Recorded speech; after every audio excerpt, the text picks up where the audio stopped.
देखो अब सॉल्व करना है इक्वेशंस को मेरे को। तीन मेथड्स है तुम्हारे पास, सब्स्टिट्यूशन मेथड्स, एलिमिनेशन मेथड और क्रॉस मल्टीप्लिकेशन मेथड। तीन मेथड से सॉल्व करना है इक्वेशन को। Two variable of linear equation दिया हुआ है, एक pair of linear equation in two variable दिया हुआ है। एक है x plus y minus 14 is equal to 0 और दूसरा है x minus y minus 4 is equal to 0। Imply that's, इसको अगर हम इम्प्लाई दैट में लगा लें तो आपके पास हो जाएगा a1x plus b1y plus c1 is equal to 0 और ये हो जाएगा a2x plus b2y plus c2 is equal to 0। अब आप निकालेंगे a1 अपॉन a2 निकालेंगे तो 1/1 दैट इज 1 आया। फिर क्या रहो b1 अपॉन b2 करोगे तो 1/-1 यानी -1 आया और c1 upon c2 -14 upon -4 that is 7/2। तो यूनिक सॉल्यूशन के लिए a1 upon a2 not is equal to आपका आ गया b1 अपॉन b2। इसका मीनिंग है कि ये यूनिक सॉल्यूशन है। अगर आपका आता है ये कंडीशन, तब आप तीनों मेथड में से कोई भी मेथड से, जिस मेथड से भी बोलेगा उस मेथड से आप इसको सॉल्व कर सकते हैं। अब हमें बोल रहा है बाई सब्स्टिट्यूशन मेथड। अब इसको हम बाई सब्स्टिट्यूशन मेथड से इसको सॉल्व करेंगे। एक इक्वेशन फर्स्ट है आपका x plus y is equal to 14, इसको फर्स्ट इक्वेशन लेट करना, और x minus y is equal to 4, इसको सेकंड इक्वेशन लेना।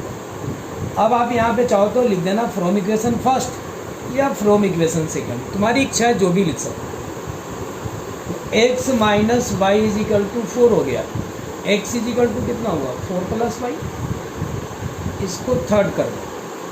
अब आपने यहाँ पे इक्वेशन सेकंड लिए थे तो आप यहाँ पे लिखेंगे कि from equation first and third.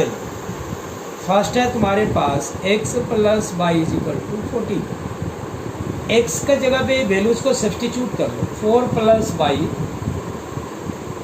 Y is equal to 14, 2y is equal to 14 minus 4, 14 में से 4 को माइनस करो कितना आया 10, 2y इज इक्वल टू 10, तो y इज इक्वल टू कितना हो जाएगा, तो y इज इक्वल टू 5 आ गया, y 5 आ गया।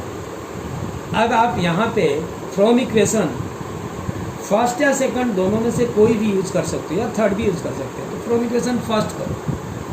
फर्स्ट में तुम्हारे पास x plus y is equal to 14, x plus y is equal to 14, y की जगह पे 5 लिख दो, तो x प्लस वाई के जगह पे 5 लिख दिए is equal to 14, x is equal to हो जाएगा 14 minus 5, x is equal to हो गया तुम्हारा 9। ये आ गया तुम्हारा। देखो आंसर चेक करने के लिए फ्रॉम इक्वेशन फर्स्ट या सेकंड में आप x और y की वैल्यूज़ को पुटअप कर सकते हैं, तो left is equal to right आ जाएगा। जैसे x का वैल्यूज है 9 और y वैल्यूज है 5, 9 5 कितना होता है, तो 14, तो 14 इज इक्वल टू 14 हो गया। तो इसका मीनिंग ये हुआ कि left hand side is equal to right hand side है। इसका meaning x is equal to 9 और y इज इक्वल टू 5 जो है, ये आपका solutions of pair of linear equation, pair of linear equation, solutions of pair of linear equation. Linear ठीक से लिख लेना, linear equation, solutions of pair of linear equation. तुम्हें याद है यहाँ पे अगर ग्राफ बनाते हैं तो ग्राफ आपका क्या आता है, ग्राफ एक दूसरे को इंटरसेक्ट करता। किस पॉइंट पे इंटरसेक्ट करता, देखो ये लिखना नहीं है, फिर भी ये 9,5 पे इंटरसेक्ट करता। ये बनाना नहीं है, ये केवल बताने के लिए, समझाने के लिए हमने। नेक्स्ट क्वेश्चन नंबर इसका second part, t is equal to 3, ये फर्स्ट इक्वेशन है। सेकंड इक्वेशन है s/3 माइनस प्लस है t/2 इज इक्वल टू 6। इस इक्वेशंस में आप पहले एलसीएम ले लो 6, तो 2s plus 3t is equal to 6, so 2s plus 3t is equal to 36। ये सेकंड इक्वेशन हो गया। इसको आप इंडिकेट कर सकते हैं a1x plus b1y plus c1 is equal to 0, और इसको इंडिकेट करते हैं a2x plus b2y plus c2 is equal to 0। आप निकाल सकते हो a1 अपॉन a2, तो आपका आ गया 1/2। फिर आप निकाले b1 अपॉन b2, आपका आया -1/3, और c1 अपॉन c2 आपका आया -3/-36। तो आप चेक करेंगे तो आपका आएगा a1 upon a2 not is equal to b1 upon b2। इसका मीनिंग ये है कि ये यूनिक सॉल्यूशन है। कौन सा सॉल्यूशन है? Unique solution. अब यूनिक सॉल्यूशन है तो x और y का वैल्यूज आप निकाल सकते हैं। बाकी दोनों सॉल्यूशनों में आपका x और y नहीं निकलेगा, नो सॉल्यूशन तो निकलेगा नहीं। इनफाइनाइटली मैनी सॉल्यूशंस में x और y के वैल्यू इनफाइनाइटली निकलेगा। तो सिर्फ एक यूनिक सॉल्यूशन में ही आपको x और y की वैल्यू निकालनी है। अब आप यहाँ चाहें तो फ्रॉम इक्वेशन फर्स्ट यूज़ कर सकते हैं या सेकंड, तो मैं कर रहा हूँ from equation first.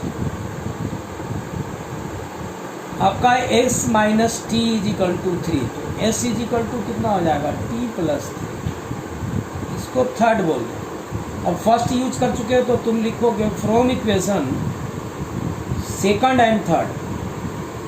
Second equation है आपके पास 2s plus 3t is equal to 36, so 2s के जगह पे आप लिख दो t plus 3 plus 3t is equal to 36। तो आपका होगा 2t plus 3 two 6 plus 3t is equal to 36, so 5t is equal to 36 minus 6, so 5t is equal to 30, तो t इज इक्वल टू आपका 6 आएगा। आप फ्रॉम इक्वेशन फर्स्ट में use कर सकते हैं, या थर्ड यूज़ कर सकते हैं, या सेकंड यूज़ कर सकते हैं। मैंने फ्रॉम इक्वेशन फर्स्ट यूज़ किया। s minus t is equal to आपके पास है 6, so s is equal to हो जाएगा 6 plus x minus t is equal to आपके पास 3 है, तो आपके पास हो जाएगा 3 प्लस टी, तो आपका हो जाएगा 3 plus t is equal to 6 आएगा, तो s इज इक्वल टू 6 और 3 9 आ गया। तो आपके पास है s minus t is equal to 3 आ जाना चाहिए। चेक करो, s की वैल्यू 9 आया, t की वैल्यू 6 आया, इज इक्वल टू 3 है, तो 3 इज इक्वल टू 3। इसका मीनिंग ये हुआ कि LHS इज इक्वल टू आपका RHS होता है। सो t इज इक्वल टू 6 और s इज इक्वल टू 9 आपका यूनिक सॉल्यूशन फाइंड आउट होगा।